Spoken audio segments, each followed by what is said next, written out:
I first realized my family had betrayed me on the morning of my father's funeral, when the will was read aloud in that cramped lawyer's office. I sat between my two younger sisters, Claire and Megan, on a stiff leather couch, palms sweating so badly I had to grip my skirt to keep it from sliding down. The room smelled of old books and stale coffee, a testament to countless estates settled before ours.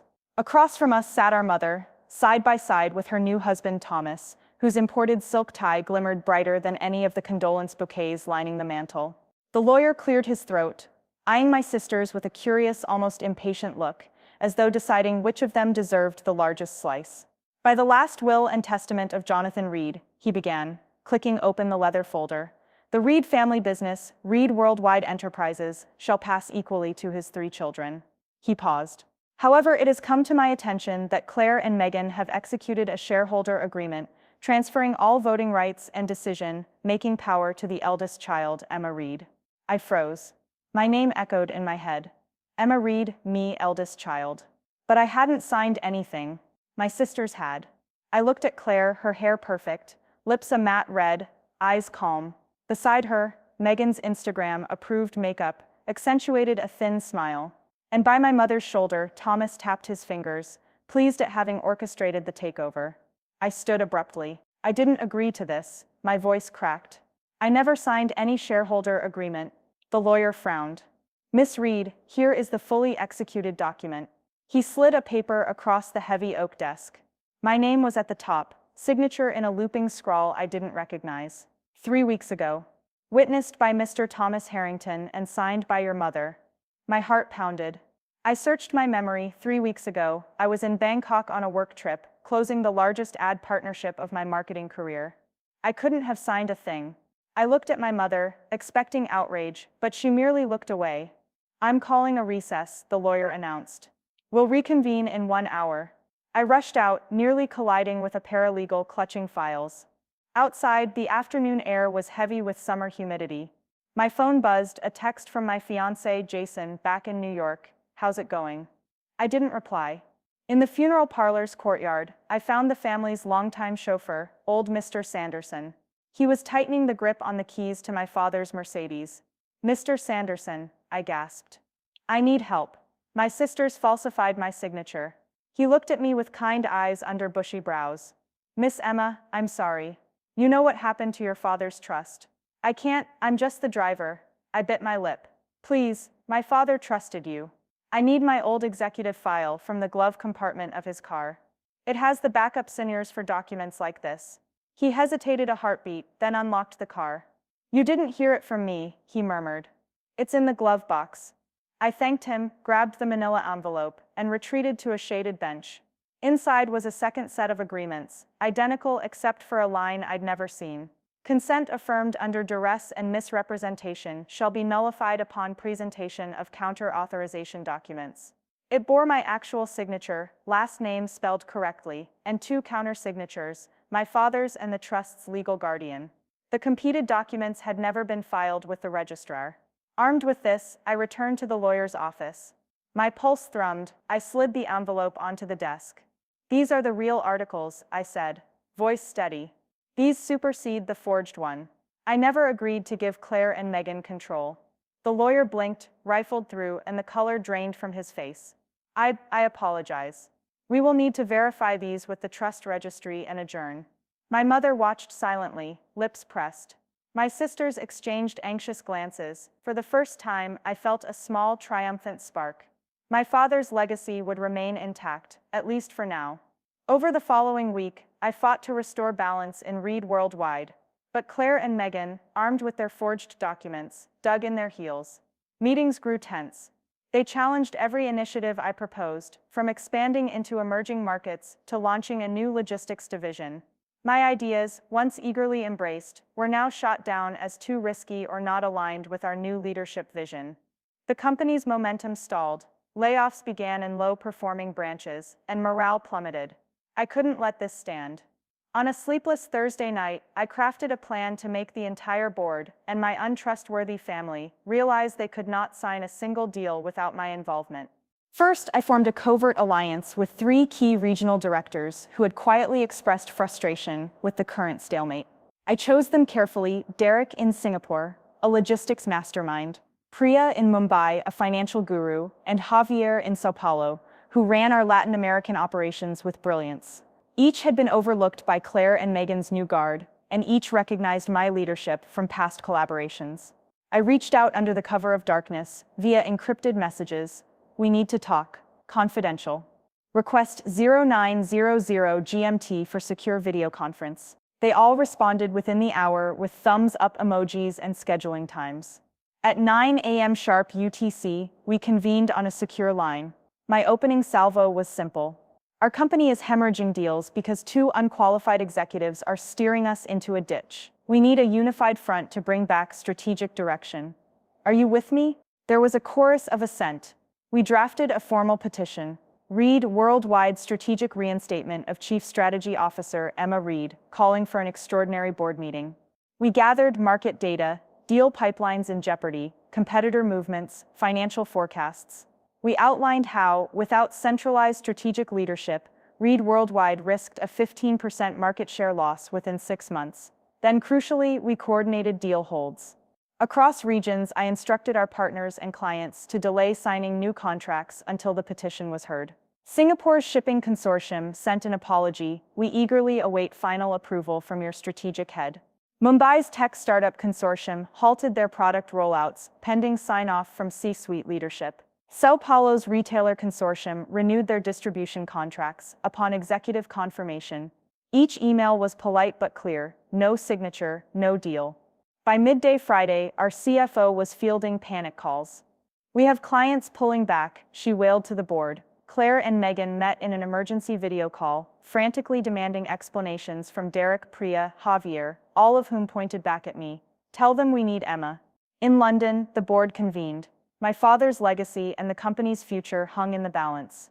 Mom and Thomas hovered at the edges, panic in their eyes. Claire insisted we could reassign responsibilities. Megan stammered about risk management. The chairman, my father's old friend Lord Drummond, looked gravely at the board members, then at me on the video screen. Emma Reed, he said, voice resonant, please present your case. I stood in my Manhattan office, camera on, deck ready. Behind me, floor-to-ceiling windows showed the city awakening. I took a breath. Ladies and gentlemen, you've seen the evidence.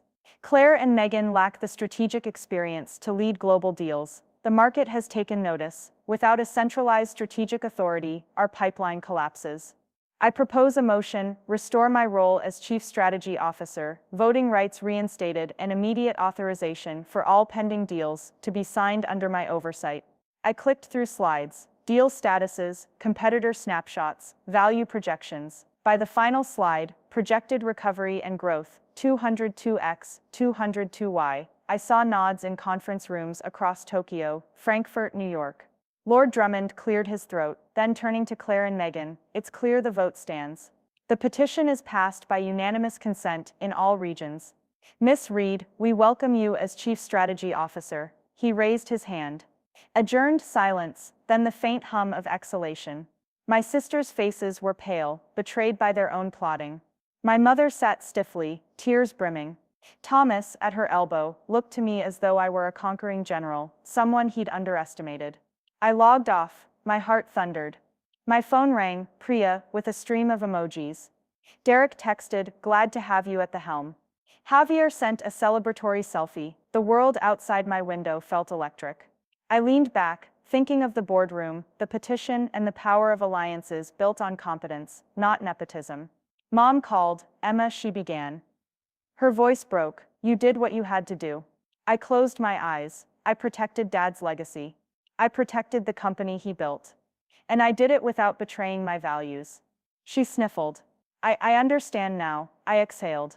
We can move forward together, but know this, they can't sign a single deal without me, and I won't forget. I looked at the city below, lights twinkling like stars in the concrete sky. My family had betrayed me, but in doing so they'd given me the greatest gift, the chance to prove that true leadership comes not from birthright, but from vision, integrity, and the resolve to unite those who believe in a shared future. And as I watched the dawn break, I knew part 2 of this story would be about how we rebuild, together or apart. But for now, the stage was set, the players in position, and the legacy safe in my hands. The boardroom's doors closed behind me with a soft thud that felt momentous. The flicker of fluorescent lights overhead, once intimidating, now seemed to illuminate possibility rather than threat. I stood at the head of the polished mahogany table. This was my domain, reclaimed from the scheming that had almost driven me out. Outside, the hum of the city carried on as usual, oblivious to Reed Worldwide's tectonic shift. Inside, everything had changed. I cleared my throat, meeting the eyes of each regional director who'd rallied behind me. Derek from Singapore, Aaron from Chicago, Priya from Mumbai, Javier from Sao Paulo. They were my inner circle now, my strategic council. Across from them sat Claire and Megan, glancing at each other and then back at me, uncertain. Mom and Thomas hovered at the edge, witness to my ascendancy. Thank you all for your support, I began, voice calm but charged. We've proven that without centralized strategy and decisive leadership, our deals falter. But we can't stop here. We need to rebuild trust with our clients, our employees, our stakeholders, and demonstrate the full strength of Reed Worldwide. A hush fell. Derek leaned forward. What's our first move, Chief? He asked. His tone had changed from deference to partnership. I clicked my remote. The slide behind me glowed. Project Phoenix, reignite growth Q2, Q4. Project Phoenix, I repeated. So named because, like the bird rising from ashes, we will come back stronger. Step 1. Immediately re-engage our top 10 stalled deals. I read from the slide a list of clients who'd paused negotiations: a major European retailer, an Asian tech conglomerate, a North American logistics firm. I will personally spearhead each re-engagement, but I need each of you to commit your teams to support those efforts. We have 60 days to close at least 7 of these deals, or we risk losing market share we fought hard to regain. Aaron spoke up. Data integration for the retailer is already prepped. We can send the pilot analytics report by tomorrow. Priya added, I've reserved budget for 2 intensive stakeholder workshops. We'll show them the predictive models you developed. Javier nodded. My legal team will fast-track the contracts for logistics. We can have draft agreements by next week. I felt momentum building. Excellent. Step 2. Launch a public relations campaign. Reed Worldwide Reborn. We'll showcase our success story, position ourselves as innovators who overcame internal turmoil to deliver unmatched results. I tapped to the next slide.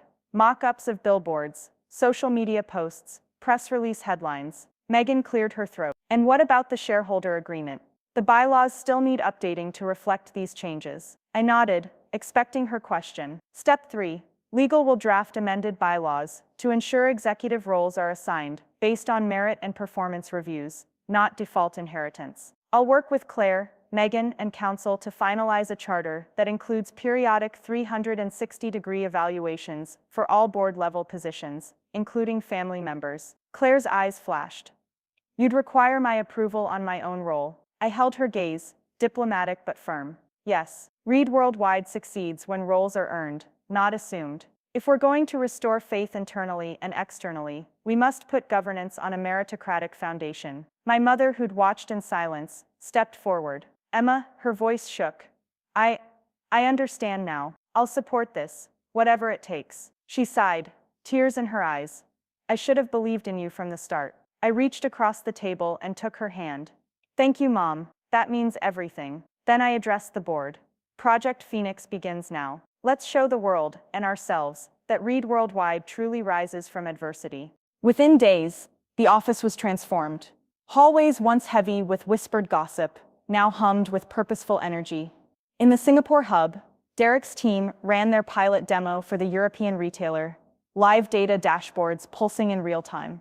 In Mumbai, Priya's workshops convened C-suite executives from the Asian conglomerate, walking them through our predictive engagement algorithm. In Sao Paulo, Javier's legal eagles drafted contracts so bulletproof that our logistics partner asked to expand scope immediately. Back at headquarters, my communications team crafted an unveiling video, archival footage of Reed Worldwide's founding, the sudden slump when internal strife derailed deals, and then a triumphant montage of our new collaborations. The tagline, "From reinvention comes resilience." We tweeted, shared, and the LinkedIn press release went viral among industry insiders. Reed Worldwide's phones lit up with inbound requests for partnership. On a bright Thursday, Claire and I met in my office. Glass walls, clean lines, the city sprawled below. For weeks, I'd withheld the financial forecasts until initial results rolled in. Now I slid a report across to her. The numbers glowed: 6 of our 10 deals closed, $48 million in new contracts, projected Q3 revenue up 22%. She stared, then slid the paper back. I didn't think, and I apologize, she said, voice small. You were the soul of our strategy. We took that for granted. I softened. I know you did. But it's not about blame, it's about learning. We have momentum. Let's keep it that way. I offered her a pen. Sign here, to show you're committed to the new voting structure. She hesitated, then signed, adding a flourish. Thank you for letting me be part of this. Megan arrived just then, clipboard in hand. Emma, she said, I have feedback from our legal on the bylaws draft. A few clauses need revision. I grinned. Perfect. Let's make those changes, then get board approval. We'll schedule the vote for next week. Megan nodded, relief in her eyes. I'd like that. That afternoon, I convened a family meeting, not in the cold lawyer's office, but in our father's beloved library, where oak shelves groaned under classic tomes and the world felt softer. My parents, Claire and Megan, sat in a circle of leather chairs around a low table. I handed each a copy of the final bylaws draft, the charter we'd crafted, merit-based evaluations, transparent performance metrics, rotating leadership committee to prevent stagnation. Mom exhaled. This feels right, she said, turning the pages. Thank you for guiding us. Dad, silent until now, rested a hand on my shoulder. I'm sorry I didn't see your leadership sooner, he said. Jonathan would be proud of the work you're doing. I felt tears sting. I only want Read Worldwide to fulfill his vision. And I want us as a family to be proud to carry his name. Claire and Megan exchanged a look. Then Daniel, my brother, joined us quietly. He'd flown in at my invitation, apologizing for his absence. I've been selfish, he admitted. I should have backed you in the first place. I reached out, and he took my hand. We're family, I said. Family makes mistakes, but we can fix them together. By the time autumn arrived, Project Phoenix was no longer a secret. Our success story was covered in trade journals. Read Worldwide's comeback, a case study in family governance. I was invited to speak at industry conferences on effective crisis recovery and meritocratic governance. Invitations to publish thought leadership articles flowed in. Our restored growth trajectory, 25% increase in global bookings, record quarterly profits, validated the blueprint we'd established. In early November, the board met for the final vote on the new charter. I sat at one end of the oval table, Claire and Megan on either side, our parents at the head.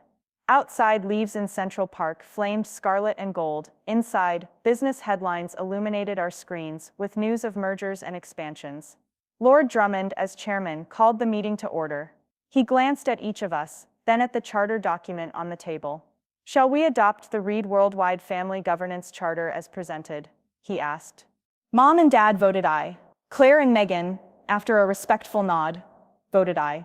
Every independent board member individually polled, voted aye. The room registered unanimous consent. An extraordinary show of unity. The gavel fell, final and resonant. I closed my eyes briefly as applause broke out. Around me, colleagues grinned, tears in their eyes.